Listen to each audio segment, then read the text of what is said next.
when they took that discipline away from us, because when they made our parents afraid to discipline the children, then what happened? We found out that the teachers were afraid of the principals were scared of the superintendents was scared of the school board was scared of the parents were scared of the children, and the children ain't scared of nobody.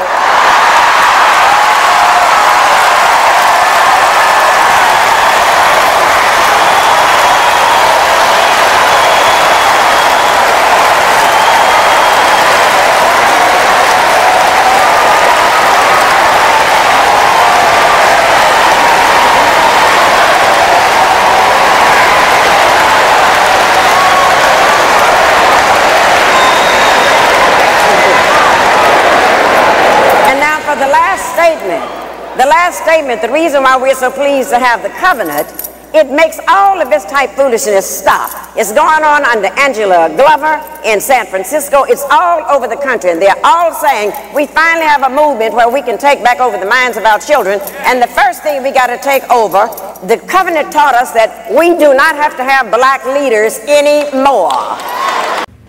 Did you know that in the 1950s there was a welfare rule called man in the house rule? This welfare rule stopped black men from helping black women because there was a penalty which you were being given if you were found helping the household. And this penalty was: 1, the house was not being supported; 2, you were being separated from each other. So you realize how these rules worked to keep black man and a black woman away from each other. And you're wondering, why are we seeing a lot of relationships today in the United States hitting the wall? Some people don't agree on some things, and these things keep on happening. It is because of some things which really happened in the past. And in today's presentation, we are going to see Dr. Julia Hari talking about how the white people tried separating black people, black men from black women. And amongst these are the policies that they used to separate black people. And this is something which happened during 1950s, around mid-20th century. So you can see the motive, because they realized that if a black person, a black woman and a white woman becomes together, they can be stronger. The family system can be stronger. You try to understand that during the 1930s, 1920s, the black families were held covalently, like they were so much together. And after the 1960s, we started seeing a lot of breakups, a lot of failed relationships. It is because one of the things which perpetuated this is the way the system wanted the black family to fall. And here today I have a presentation by Dr. Julia Hari. She's African American professor, and she talks how the white people put systems that made sure that the black family fell apart. These are presented in Doc Stories. I hope that we will be learning while watching our presentation, and I hope that you get to learn some things which are really important. And let's watch the video. If you're watching this video for the first time, you can consider subscribing to our channel, join our membership, and really get to see what we can offer you. This is your presenter, Eugene Doc Stories. Until then, let's dive right into the video, and then I'll be coming up with my commentary in regards to important points that these African American lady races, that I believe that this is a discourse that we need to talk. We are going to see the root problem as to why we are having problems with the black family today. A lot of failed relationships today, in dysfunctional relationships that we are having in the United States. One of amongst things that she is going to address, we are going to find it. So let's dive right into the video as we get to learn.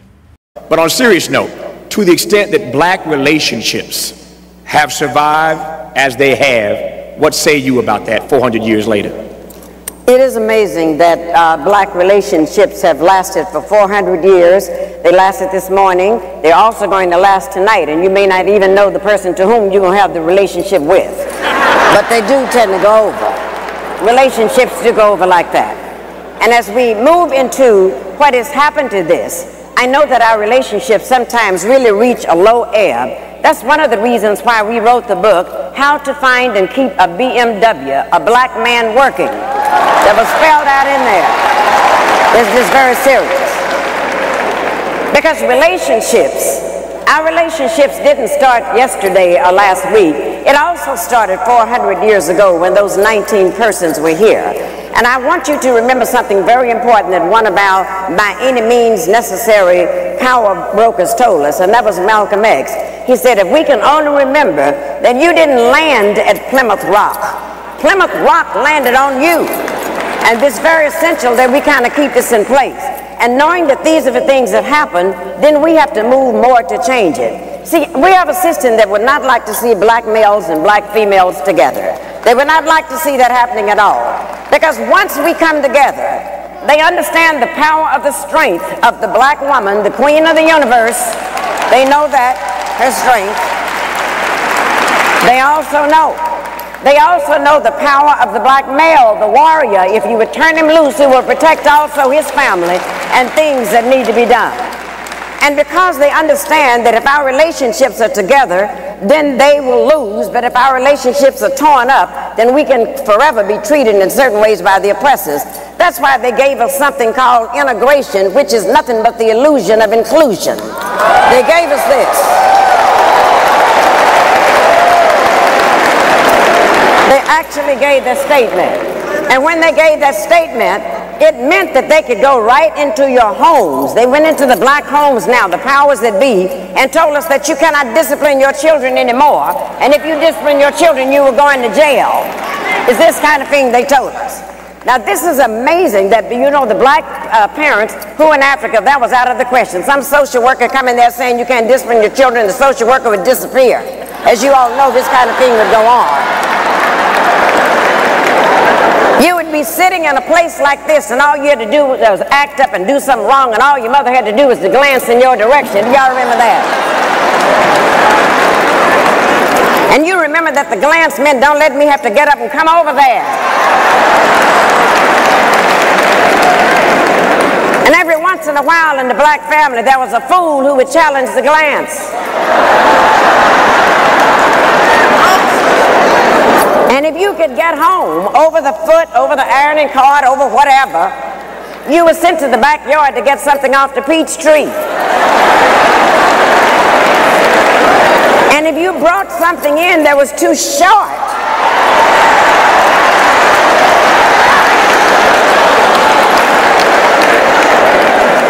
God forbid that you would do something like that.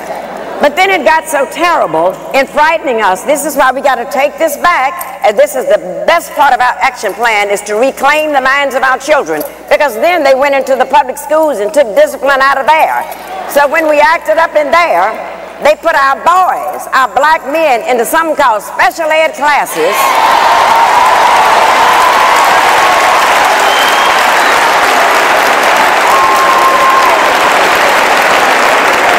And as you know, those special ed classes are nothing but holding cells until they can go to the state prison.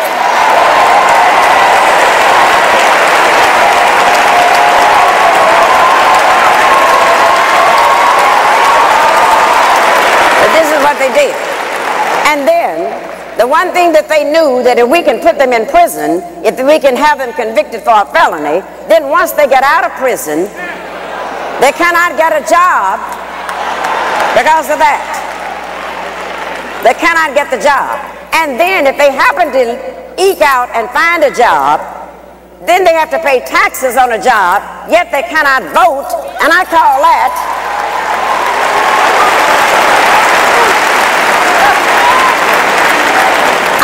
taxation without representation. That's what we're looking at. And if one of the things that we would learn to do, they did a grand thing when they took that discipline away from us, because when they made our parents afraid to discipline the children, then what happened? We found out that the teachers were afraid of the principals were scared of the superintendents was scared of the school board was scared of the parents were scared of the children, and the children ain't scared of nobody.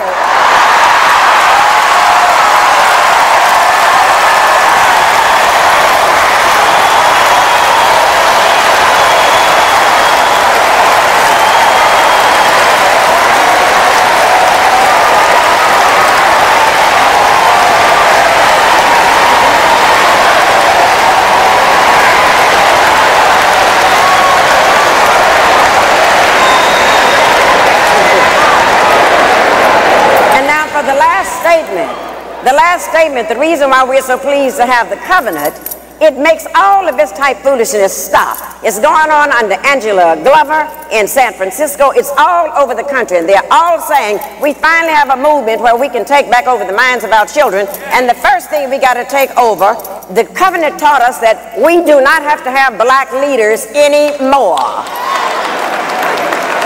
It told us because everyone in this room is empowered to be a black leader. Everyone in this room.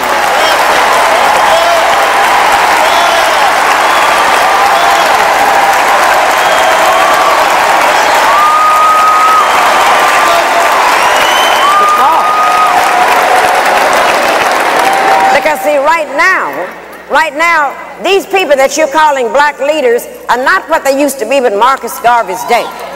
They're not what they used to be back in the days of W.E.B. Du Bois or Martin Luther King. Those were the people that got us together and planted a strategy, and we're not looking for fame. But today's black leaders, I'm afraid, have become leading blacks. And don't ever confuse leading blacks with black leaders.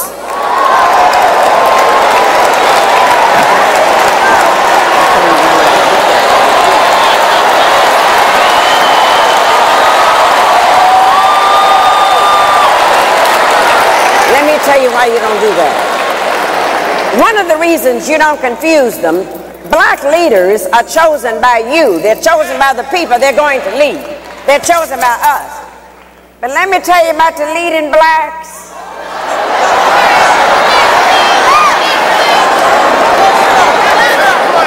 The leading blacks are chosen by the media. Leading blacks are chosen by ABC, all broadcasting Caucasians.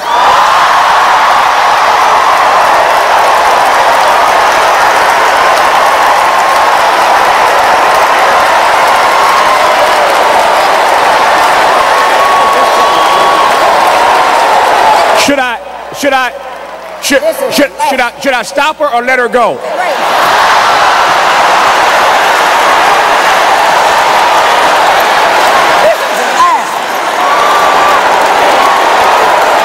Now this is the last one. This is the last one.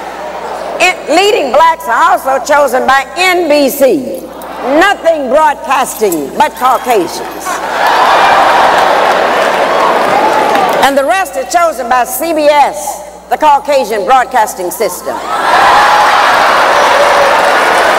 And when you allow leaders to be chosen by the media that's owned by the corporations, when you get ready to change your lives, when you get ready to demonstrate, when you get ready to march, when you get ready to come to the covenant, when you get ready to endorse and make Tavis one of our next elected officials, but what happens?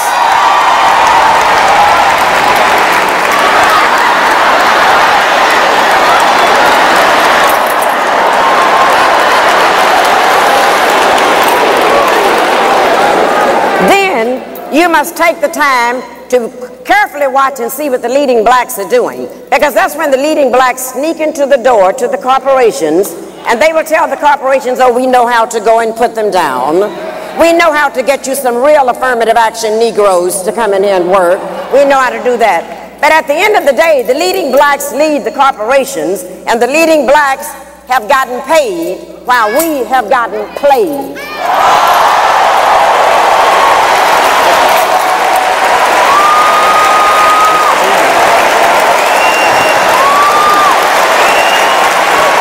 So you realize people like Julia Hari, these are people who really knew the root cause as to why even today we are having dysfunctional relationships in the black community.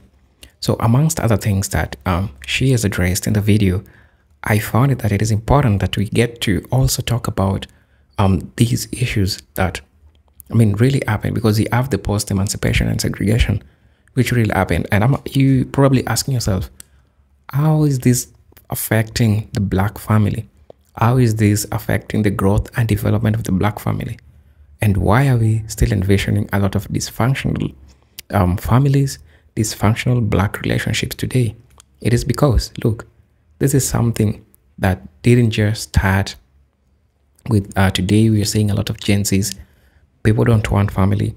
People don't want marriage because the society has tuned people to believe that family is not important. Relationships is not important. And today, if you walk into social media, you'll find people trying to discourage you not to have a productive relationship or not start something tangible. Amongst other things, post-emancipation and segregation. Remember, the Black Code and Jim Crow, that is 1865 to 1965. We had the economic marginalization. After emancipation, black men and women faced laws that severely restricted their economic opportunities. Sharecropping and convict leasing systems exploited black labor and kept families in poverty. When a family is in poverty, the affection of both man and woman is dysfunctional, The fertility of the family, it's affected. When people are really starving, you can't have kids, and everything is, you see how the pattern works. So everything, they moves kind of like a pattern. So if you understand how it works and look at look at the structure, look at the pattern and how it affected the black families. Keep them in poverty, let them not push for having kids, and keep it stagnant like that. I'm also going to talk about stereotypes and social control, like for instance, the myth of black rapist. This harmful stereotype portrayed black men as a threat to white women, justifying lynchings and other forms of racial violence. It also served to drive wedge between black men and women by fostering fear and mistrust. Maybe I can't say it perfectly as an African American or as a black American in the United States. I can't say perfectly, but where the rain, I'm getting to try to show you where the rain started beating the relationships between, the black community, right? So you get to see how really these affected and how it's still affecting the black community. I'm also going to talk about controlling images. Stereotypes like Mommy and Jezebel for black women and the Brood and Sambo for black men were propagated to justify their inferior social and economic status to keep them in subordinate position.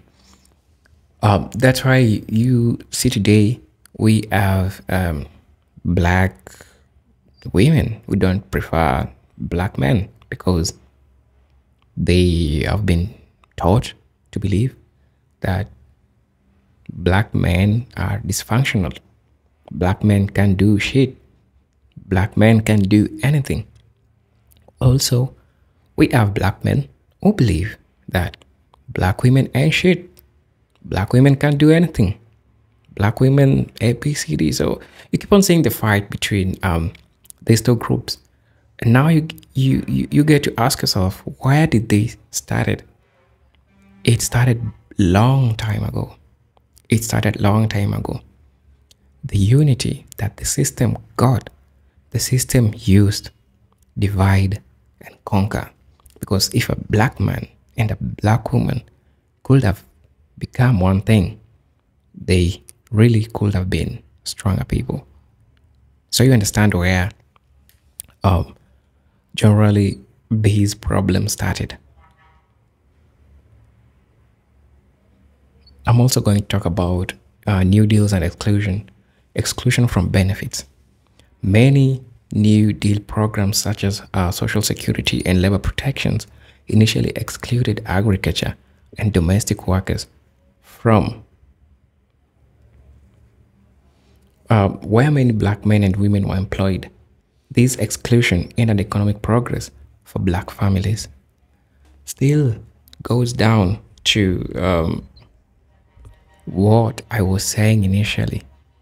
If you don't have the food in the house, it means that the relationship is compromised. People are not happy in that house, and chances of disagreements, the chances of disagreements are so much, and these things are things which are really eminent, and one leads to another, you know. I talked about welfare policies like the man in the house rule.